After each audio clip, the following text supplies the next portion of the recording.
নমস্কার বন্ধুরা, আমার নতুন চ্যানেলে আপনাদের সকলকে স্বাগতম জানাই। আজ আমি আদর্শ তিতুমির পত্রিকার সম্পাদক সেই মুখোশের আড়ালে ধৃতরাষ্ট্র সম্পর্কে বেশ কয়েকটি কথা আপনাদের জানাতে চাই।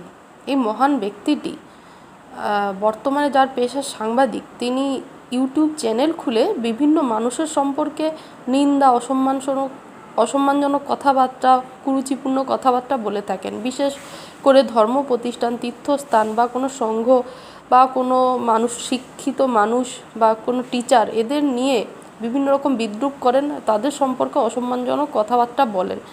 আর তিনি ইদানিং বেশ কিছু ভিডিও পোস্ট করেছেন কিছু ধর্ম প্রতিষ্ঠান, সংঘ বা আশ্রম সম্পর্কে, যেখানে সদ্গুরুরা বিভিন্ন যাগযজ্ঞ পূজা অর্চনা করে তারা বিভিন্ন মানুষের জন্য মঙ্গল করেন, সমাজের উন্নতির সাধনের চেষ্টা করছেন অবিরত। সেইটাকে তিনি কিভাবে করেছেন আমরা বলে বোঝাতে পারবো না। তিনি তার মতো নিচ মনের মানুষের পক্ষে এটা সম্ভব।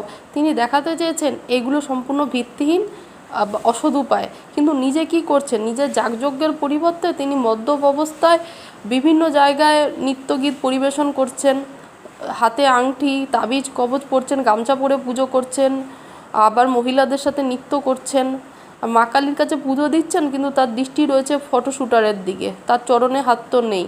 এই হচ্ছে তার ভদ্ররূপী ধৃতরাষ্ট্রের কথাবার্তা। বর্তমানে তিনি বিভিন্ন রাজনৈতিক নেতামন্ত্রীদের সাথেও হাত মিলিয়েছেন কিনা জানি না, তাদের নিয়ে যখন ছবি পোস্ট করছেন, দেখাতে চাইছেন যে তিনি দলের কোনো বিশেষ মুখপাত্র বা বিশেষ কিছু। আদতে তার এর মাধ্যমে তিনি তার কুরুচিপূর্ণ জীবনযাপনের যে একটা ভয় তার মধ্যে, যেন মানুষ তার কোনো কিছু বিগড়াতে না পারে, তাই জন্য তিনি দেখাতে চাইছেন বড় মানুষের হাত তার মাথার উপর রয়েছে। তিনি যতই খারাপ কিছু করুক না কেন, তিনি পার পেয়ে যাবেন। কিন্তু কখনো এই খারাপ মানুষ, অসত্য জিনিস চাপা থাকে না। তাই সকলের কাছে অনুরোধ আমার একান্ত যে এই ধরনের খারাপ মানুষ থেকে সাবধান, ভদ্রবেশধারী ভণ্ড প্রতারকের থেকে সাবধান।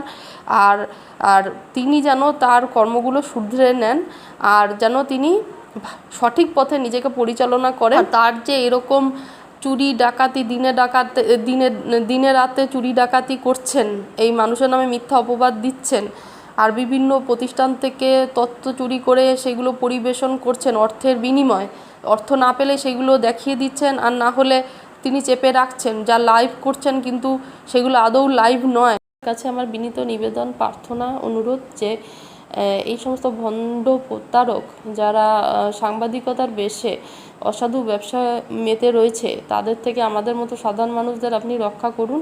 আর তারা এই বিভিন্ন রকম ধর্ম প্রতিষ্ঠান যেন কোনো ক্ষতি করতে না পারে, তারা যারা কোনো রকম দলে যুক্ত হতে চায় না, জোর করে আপনারই দলের লোকদের দিয়ে ভয় দেখিয়ে কাজ হাসিল করতে চাইছেন, সেই সমস্ত লোকদের, এই ধৃতরাষ্ট্রের মতো মানুষদের থেকে আমাদের রক্ষা করুন। আর আমরা জানি এই রাজ্য আমাদের ন্যায় দেবেই, আর তাই আপনার কাছে এই প্রার্থনা রইল। ধন্যবাদ।